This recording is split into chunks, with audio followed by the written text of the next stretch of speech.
In the previous chapter, we have started creating the Joshua application. Here it is. It's a small app that allows us to have a little talk with our computer or our phone. It says, "Greetings, Professor Fulken." You can click on "Hello, Joshua," and then we have an answer. You see what I've added here. I've added three labels, actually three text views technically, and buttons. When I click on the red one, then Joshua's greetings turn red, same thing for green, and same thing for blue. So we're just improving a little bit the previous application. So now you are aware of our goal for this chapter. The very first thing we're going to do is to set up the layout. The very first item of this layout in the hierarchy, the one that we call the root item, is a linear layout. A linear layout is basically a container that will show the items the one after each other horizontally or vertically, depending on the orientation. We'll have so a text, a button, three labels, and three radio buttons. Okay, so let's have a deeper look now. We'll have a first linear layout, vertical linear layout. Then we'll have a text view with the greetings. Then we'll have three labels, actually three text views, red, green, and blue. And we'll make sure that the font color will be black so that it can be readable. And of course, then we'll have those three radio buttons, but not three independent radio buttons. We'll have three radio buttons that will be included in a radio group. Okay, perfect. We know what we want to do. Now we're going either to draw this structure, this layout with the graphical tool, or use the XML editor. So here we are in the XML editor, main.xml. The first thing we're going to do is to make sure that there's no issue with the existing code. For what we want to do, we have a first linear layout, it's a vertical one, then a text view, and a button. Everything looks good. This being said, something's missing. At one time, we will want to change the color of this text view. So in our Java code, we will have to create a text view object and do a search with find view by ID, and that's the problem. There's no ID here, so I'm going to create one. Android ID equals, and I'm going to call it my message. That's perfect. Now we can start creating an horizontal linear layout. And this linear layout is our container that will include our three labels. So linear layout, Android. For the width, we'll use fill parent. For the height, I will set it as 20 pixels. I don't want this to take all the screen. And I will define the orientation horizontal. So inside this layout, I'm going to create my first text view. So the red one. So it's a text view.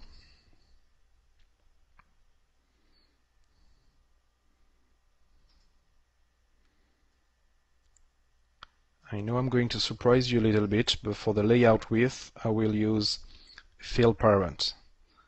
And let's see what it's doing. Android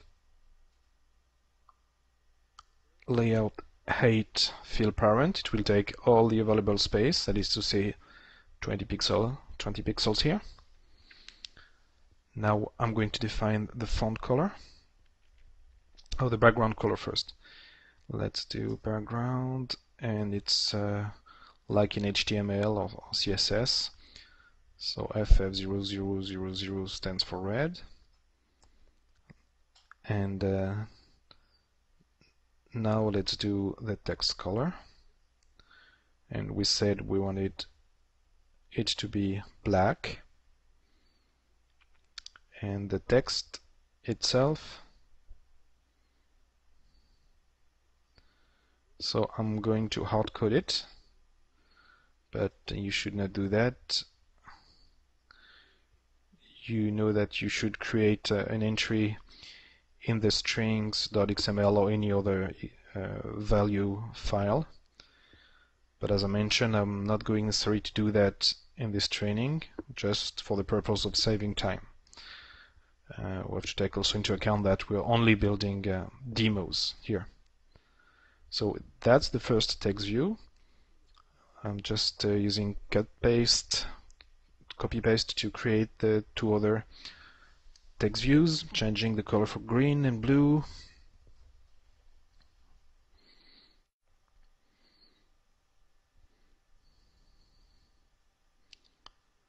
And now I'm saving, and I'm gonna check the result. Well, not necessarily what I was expecting, even in portrait mode. But that's not very surprising, because here, for the first text view, I have a fill parent width, so it's taking all the space. So here I'm going to introduce a new concept and set up a layout weight equals to 1. Same thing for the green button and same thing for the blue button. So let's see what it's doing. So I'm saving, I'm checking, and it's a little bit better. So the weight concept, it's a ratio, and they all have a weight of 1. So let's add all those numbers. 1 plus 1 plus 1, that's 3. They all have 1 as a weight, so a ratio of 1/3 actually. So it's just spreading the available space evenly. Now let's have a look. It's better. It's a little bit better. I will probably want to center the content of those text views, which is easy. New concept, gravity. So the vocabulary is different, but the concept is the same one as in CSS. Okay, here we're going to use center. Same thing for the green button. Same thing for the blue button. Saving. Checking. It looks good. Now I will create my radio group that will contain our three radio buttons. Let's do that. So of course we'll start after the closing of this linear layout. That's a radio group.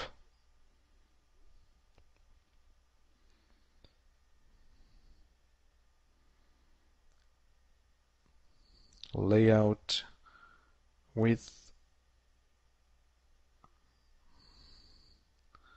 fill parent. We're going to use the same weight trick.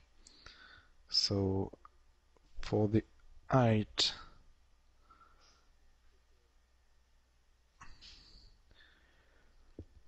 we're going to say wrap content. No need to space. We need to take the entire available space. We're gonna set an ID, and we're going to call this guy my radio group. And let's not forget to set up the orientation. And we want it to be horizontal. Perfect. I will now create my first button.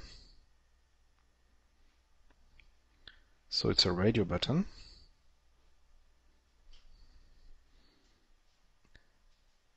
Android with... Okay, I like when the editor is helping me. I'm a little bit lazy. So fill parent for the width.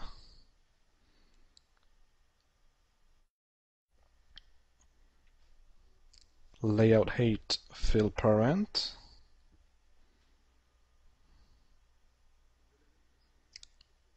So for the same as for the text views, we're going to set up a layout weight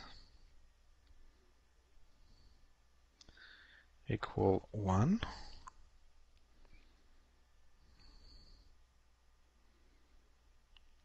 We are going to set up an ID. My radio button red.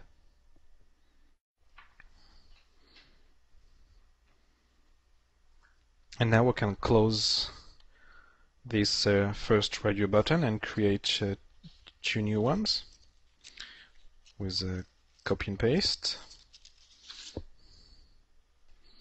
Green, blue. I just save it and I check. It's almost correct. The radio buttons are not using the gravity property, and I'm going to use a margin,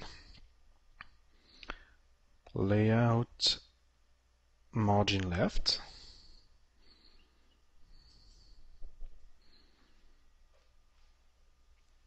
and we're using 35 dp. We'll talk about that, the dp concept.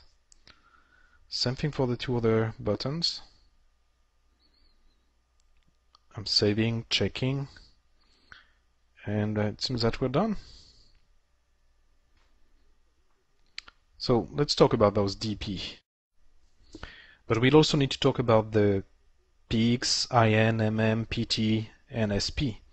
We have already used px, pixels. So 20 pixels are 20 real pixels on your screen. So from one photo to another, the space 20 pixels can take may be different depending on the resolution of the screen and the size of the screen. If you want a real measure in inches or millimeters, you're going to use IN or mm for millimeters. You can use PT, it's a point. You have probably used points in the past with word processors.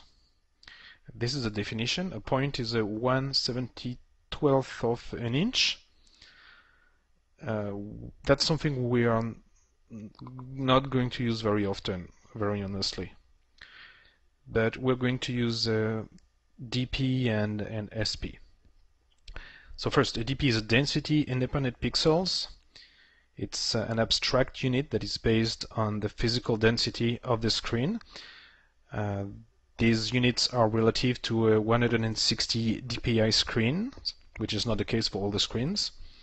So 1 dp is 1 pixel on those screens, and the ratio of dp to pixel will change with the screen density, of course, but not necessarily in the direct proportion. And you have to note that the compiler accepts both dip and dp, but dp is more consistent with sp. So sp, the scale independent pixels, it's like the dp unit, but it is also scaled by the user's font size preference. It is recommended that you use this unit when specifying font size, just so that they will be adjusted for both the screen density and the user's preference. Basically, I like big characters on my computer, on my phone. Then you should use big characters in your application, and that's what we're going to do with using SP. So I know it's a lot of information, but you'll see it's easy to use. Okay, now let's go back to our programming, and let's do the Java programming since we're done with the XML. First thing, we're going to create the different objects that we're going to need, and we're going to define them here, just here, and you will understand why. So our first text view, my message, and then we will need a listener for our radio group. So it's going to be an object of on-click listener type, and we'll call it my radio click listener. So I'm importing the missing classes. So here there's a small issue. Oh no, here what's interesting is Eclipse doesn't know which one, which class to import. Eclipse has a doubt. So it's telling me that it could be a view on-click listener. It could also be a dialog interface on-click listener. Of course, for us here it's the first one. And now I will look for those objects with the find view by ID, my message,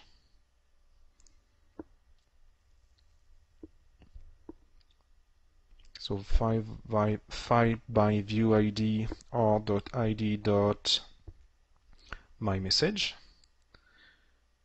Okay, next.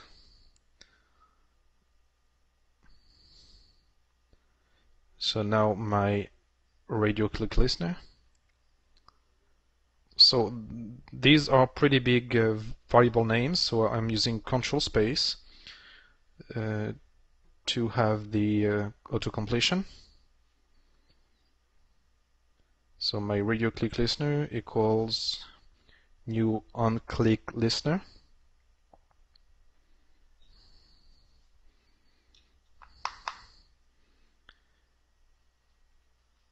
And I'm going to ask the import of the class, or what's okay, and the unimplemented methods, of course. And perfect. And there's something wrong here. It's not find. Yeah, okay, it's find view by ID. Really, I mistyped that. So the unimplemented method is on click. And let's save some space here. Perfect. So what are we going to do here when the listener will take control of the application? It's going to run this onClick with this parameter. The parameter is v, which is a view. View is a generic object, but we as a developer, we know that it's going to be a radio button. So we'll just cast this object just because it's making sense. So it's a cast of a radio button.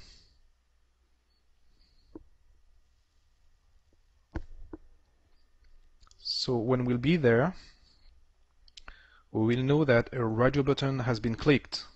Now, which one? That's what will tell us my radio button dot get what? Get ID.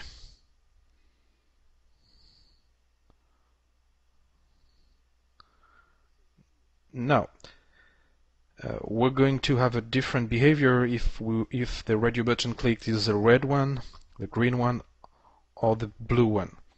So of course, we're going, and that's why I removed the semicolon, we're going to use a switch.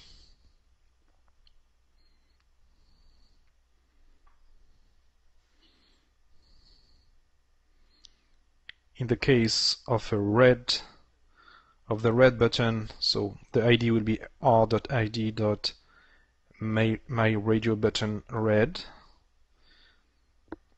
Well, in this case, I will do a my message, and I will change the color. So set text color, and here we can use a constant which is in the color class, color.red, and then break. Of course, same code for almost the same code for the green button and the blue button.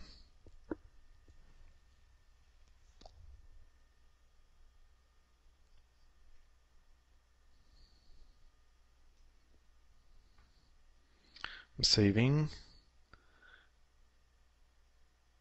and now I'm importing the color class that was missing. I'm saving, and now that's done. I've created my radio click listener.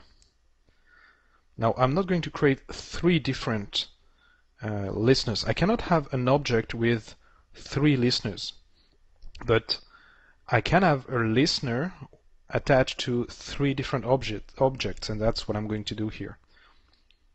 So the same listener for all the 3 different radio buttons. So first, of course, I need to create those radio buttons. So let's be short here. RB red, RB green, RB blue.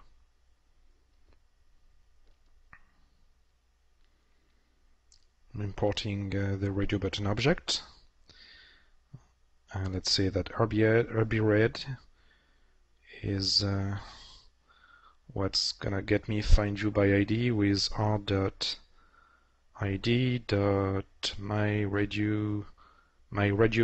button red. That's it. Okay. Now same thing for green. I said green, and same thing for blue. Okay. Of course, I need to change that also.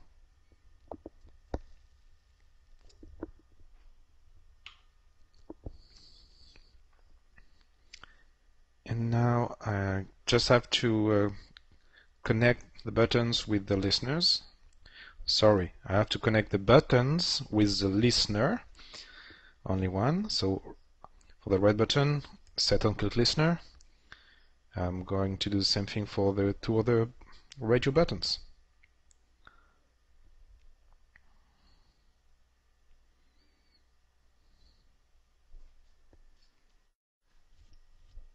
I'm saving, and I'm going to run the application. So now let's switch to the emulator. Here it is. So let's first make sure I didn't break anything. I click here and I still have the would you like to play a game of chess? Perfect. And when I click on the radio buttons, yes, it's changing the color of the gratings. So that's perfect. That's exactly what I wanted to do. So that's it for this chapter. As you can see, there are a lot of mechanical stuff when programming Android applications. So a very good exercise for you would be to get familiar